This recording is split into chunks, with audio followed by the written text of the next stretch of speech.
Untuk video kali ini saya akan coba menjelaskan lebih dalam lagi soal Natural Density Filter atau ND filter.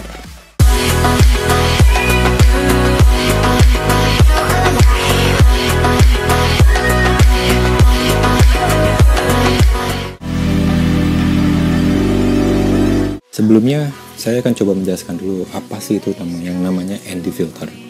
ND filter itu merupakan filter yang paling penting ya, untuk kita memfoto long exposure di saat langit yang masih terang. Jadi kalau misalnya kita foto dalam kondisi terang dan kita menginginkan hasil fotonya long exposure, berarti kita membutuhkan salah satu filter ini. Ya, kalau dilihat di sini ada 3 ukuran filter yang berbeda, semuanya ND filter. Dan kenapa harus ND filter? Karena filter ini memang didesain untuk mengurangi intensitas cahaya yang diterima oleh sensor kamera. Sebelumnya, yang udah kita tahu, ND filter itu ada macam-macam ukuran. Seperti yang kita lihat sekarang ini ada ND 0.9 atau ND 8, ada ND 1.8 atau ND 64, ada juga yang terakhir ini ND 1000 atau ND 3.0. Di tiga-tiganya ini memiliki intensitas kegelapan yang berbeda. Semakin besar nilai intensitasnya, semakin gelap filternya. Sekarang bagaimana cara mengkalkulasinya? Sebenarnya gampang. Sesuai namanya aja ya, ND8 atau ND 0.9. Jadi 0.9 itu merupakan nilai intensitas cahaya yang dikurangi sebanyak 0.9. Dan ND8, 8-nya itu artinya itu nilai yang akan dibagi.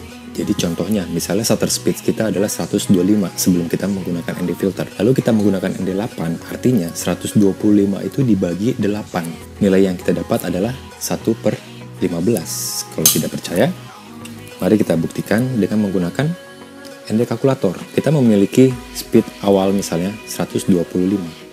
Kita menggunakan ND 3 stop atau 0.9. Maka hasil yang dapat ada 1/15. Apakah benar? 125 dibagi 8 hasilnya 1/15. Kita coba menghitung dengan kalkulator. 125 dibagi 8 sama dengan 15. Oke, 15 poin sekian. Cuma dibulatin jadi 1/15. Kalau kita menggunakan kamera apapun yang bisa men-setting shutter speed secara manual, untuk mendapatkan nilai 1 stop, itu kita cukup menggeser shutter speed sebanyak 3 kali. Kalau kita mengurangi, berarti kita kurangi sebanyak 3 kali. Kalau kita menambahkan 1 stop, berarti kita menambahkan atau menggesernya sama 3 kali. Itu nilai 1 stop.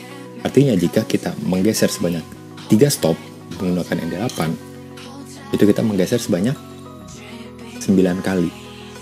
Ya, jadi 125 kita geser sebanyak 9 kali, hasilnya adalah 1/15. Dan itu nilai 3 stop. Oke, jadi dari masing-masing ukuran ND filter ini, sekarang kita sudah tahu bagaimana cara menghitungnya. Yang pertama, ini yang paling terang, tidak terlalu gelap, ND8 atau ND 0.9. Ini biasanya saya gunakan jika kondisi cahaya masih agak terang dan saya moto di laut dan terlihat ada pergerakan ombak di foreground dan saya ingin meng-capture motion airnya, maka saya biasanya menggunakan ini. Contoh misalnya di saat jam 5 sore sebelum saya menggunakan filter ini, speed yang saya dapat itu biasanya 1/25 atau 1/30 sekian lah. Biasanya sudah di bawah 1/50 karena apa? Karena kita menggunakan selalu low ISO atau ISO yang paling kecil dan menggunakan aperture berdasarkan nilai hyperfocal dan biasanya di atas f8, dan otomatis speed yang kita dapat pasti akan ada di bawah 1/50 atau di bawah 1/80. Jadi di saat kondisi jam 5 itu biasanya saya mendapatkan speed 1/25. Nah, jika 1/25 saya tambahkan ND8 atau ND 0.9, maka speed yang didapat adalah 1/3 atau 0,3 biasanya kalau di kamera-kamera ya. Jadi speed yang kita butuhkan untuk memfoto pergerakan air atau motion air datang ke kita atau balik ke belakang itu memang biasanya sekitar setengah detik sampai 1 detik. Jadi menggunakan 0,3 atau 1/3 detik itu sudah cukup meng-capture motion airnya. Lalu yang berikutnya adalah ND 1.8 atau ND 4. Kapan ini digunakan dan efeknya seperti apa? Nah, ini juga sama. Biasanya saya pakai jika saya ingin memfoto motion air juga. Seperti yang tadi. Loh, kenapa kedua filter ini bisa memfoto hal itu? Karena memfotonya di jam yang berbeda. Contoh ini, ini saya memfoto di sekitaran jam 4 sore atau jam 3 sore. Atau jika pagi, sekitar foto jam 8 atau jam 9 pagi untuk mendapatkan langit biru, tapi saya ingin mendapatkan pergerakan airnya atau motion airnya tanpa cahaya sunset atau cahaya sunrise. Nah ini, karena di saat jam-jam segitu biasanya shutter speed yang saya dapat sebelum saya menggunakan filter ini itu sekitaran 1/200 atau 125 atau sekitar di atas 100 pokoknya. Cukup kencang speednya. Jadi kalau kita memfoto saat di kondisi itu tanpa menggunakan filter ini, yang terjadi adalah kita memfoto freezing airnya. Jadi airnya itu tidak kelihatan motionnya, tapi dia nge-freeze. Makanya saya tetap membutuhkan ND filter yang ukuran 6 stop ini. Ya, jadi ND 1.8 atau ND 64 ini menurunkan intensitas sebanyak 6 stop. Jadi dari 1/200 misalnya, kita turunkan sebanyak 6 stop, itu hasilnya akan mendapatkan sekitar 1/3 juga atau 0,3. Dan itu juga cukup untuk memfoto motion air. Dan saat kita memfoto di saat jam setengah 6 sore atau jam 6 sore sebelum mendekati sunset menggunakan ini, itu kadang kita tidak bisa mendapatkan pergerakan air atau motion air karena di saat-saat jam segitu speed yang kita dapat seperti tadi misalnya rata-rata 1/25, dan kalau kita menggunakan ini itu speed yang didapat sudah jelas di atas 1 detik. Bahkan kadang speed yang saya dapat di saat jam-jam mendekati sunset itu sekitar 1/10 atau 1/6, dan itu sudah mendapatkan speed sekitar 10 detik. Jadi untuk mengcapture pergerakan air itu sudah tidak akan bisa karena sudah terlalu lambat. Jadi di saat jam itu, di saat kondisi itu, filter ini berfungsi hanya untuk benar-benar melambatkan shutter speed. Oke? Dan membuat airnya agak sedikit lebih halus. Lalu yang berikutnya. Nah, yang berikutnya ini merupakan salah satu filter yang paling gelap karena dia menurunkan sebanyak 10 stop. Ini ND 1000 atau 3.0. Ya, jadi ini kapan saya gunakan? Nah, ini tergantung juga sama saat moto di kondisi jam berapa.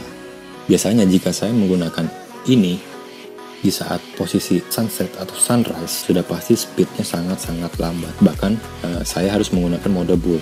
Dan saat kita menggunakan mode bull, itu sudah pasti speednya akan lebih dari 1 menit. Contoh seperti tadi saya bilang, jika saya memfoto dalam kondisi jam-jam 6 sore mendekati setengah 7 atau pas saat sunset atau saat sunrise, speed yang saya dapat tanpa filter itu sekitar 1/15 misalnya. Jika saya pasang ini, dia akan menurunkan speed sebanyak 10 stop, dan itu akan menghasilkan nilai shutter speed selama 1 menit. Ya, 1 menit sekian detik tepatnya. Cuman itulah yang akan terjadi jika kita menggunakan filter ini. Nah, tujuannya apa? Kita memfoto sampai selambat itu. Nah, kita lihat dulu kondisinya. Jika kita foto tapi tidak ada awan, kita menggunakan 30 detik pun sebenarnya sudah cukup menggunakan ND ini.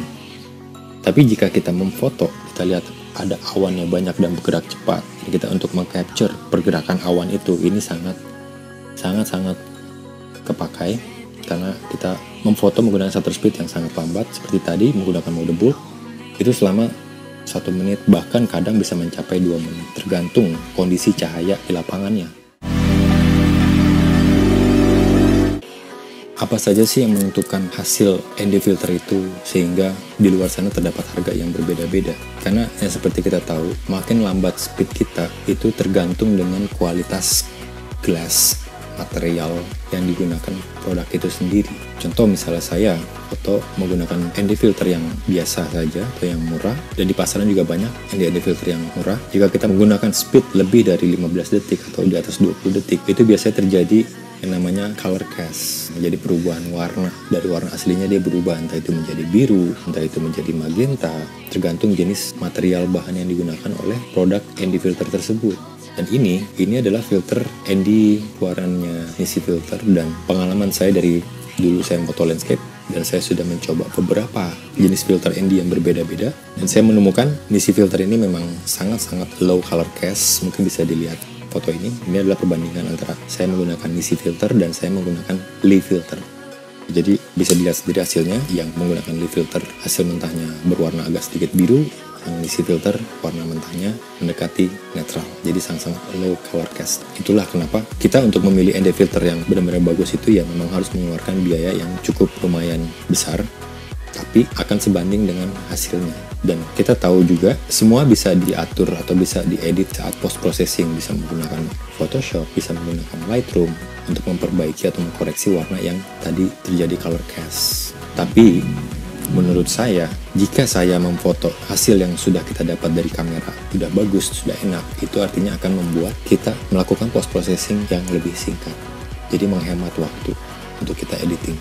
Jadi banyak orang yang tidak tahu kenapa disebutnya ND8, kenapa disebutnya ND64, atau kenapa disebutnya ND1000. Sebenarnya tujuannya adalah untuk mempermudahkan kita menghitung hasil yang sebelumnya didapat setelah menggunakan filter ini. Oke, jadi saya rasa sudah cukup penjelasan soal ND filter dari saya ini. Semoga berguna dan semoga bisa dipahamin. Oke, jika suka video ini silahkan like dan komen di bawah. Dan jangan lupa subscribe. Dan jika ada pertanyaan, seperti biasa silahkan kunjungi Facebook saya, Aditya Permana. Atau kunjungi Instagram saya, @aditya_k. Dan silahkan tinggalkan pesan, dan nanti akan saya jawab pasti. Oke?